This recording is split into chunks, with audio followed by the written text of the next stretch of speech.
Hey guys, I'm Mark, and today I'm standing in an incredible ocean of sunflowers. You can see behind me there's just a field of yellow flowers all in bloom right now. Today we're in Whitehall, Maryland at the Miller's Farm, and I thought that this would just be an excellent opportunity for me to do a video about sunflowers and just tell you a little bit about them.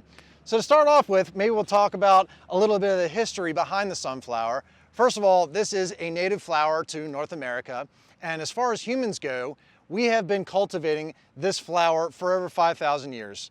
Native Americans started cultivating it somewhere down in Mexico, up into Arizona sort of territory, and they used it for a lot of different things. They used it for food, they had medicinal value associated with it, and they also used it in different ceremonial situations. But some archaeologists say that sunflowers go back before corn, that it was domesticated by humans before corn. So that tells you how old of a plant that we're talking about and how much of an appeal it has and how far back it goes.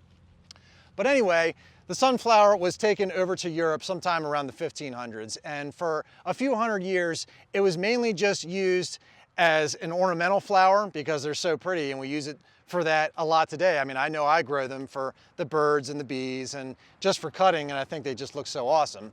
So in Europe, they kind of spread and they gained popularity throughout Western Europe, especially just as an ornamental flower. But then somewhere around the early 1700s is where we first find the first example of sunflower seeds being pressed into oil.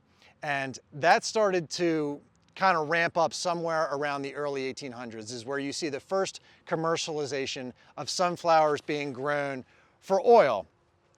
And mainly you'd see a lot of that happening in Russia. Russia during the early 1800s sort of got their foot in the door with sunflower oil because the Russian Orthodox Church actually outlawed consumption of certain types of oils during Lent, but sunflower oil was not on the list. So sunflower oil kind of became popular in Russia from then on out. That's sort of how it got its foot in the door in terms of being popular over in Europe. But it really wasn't until relatively recently, I say relatively recently because we're talking about a 5,000-year history here, wasn't until relatively recently, about the early 1900s, where sunflowers came back to North America, came back to the United States and Canada in particular for commercial production. And originally in the early 1900s, we see it being used as animal feed, chicken feed, silage, things like that. And then over the course of the next few decades is where you start to see oil production taking place on US soil.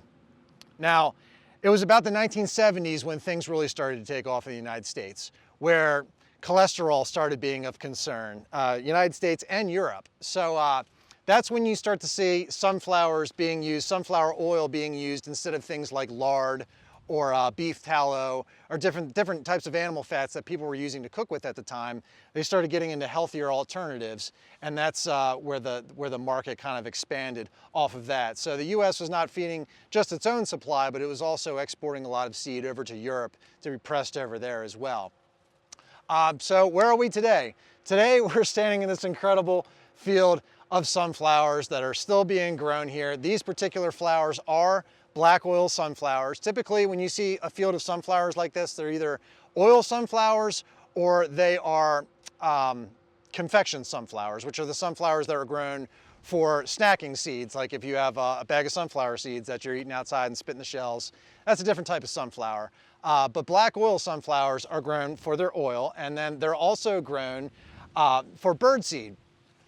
Birds love to eat the seed. If you ever watch birds, or if you're into to having bird feeders in your backyard, then you would know that sunflower seed is a favorite for a whole host of different kinds of birds. You got cardinals, blue jays, finches, doves, whole laundry list of birds that absolutely love sunflower seed. And this is the specific type of seed that they like. In fact, certain governments are even keen to the fact of how much birds like this seed. I realized through doing some research that different state and local governments will actually plant fields of sunflowers in wildlife management areas specifically to help out certain species of migratory birds. So I thought that was pretty cool.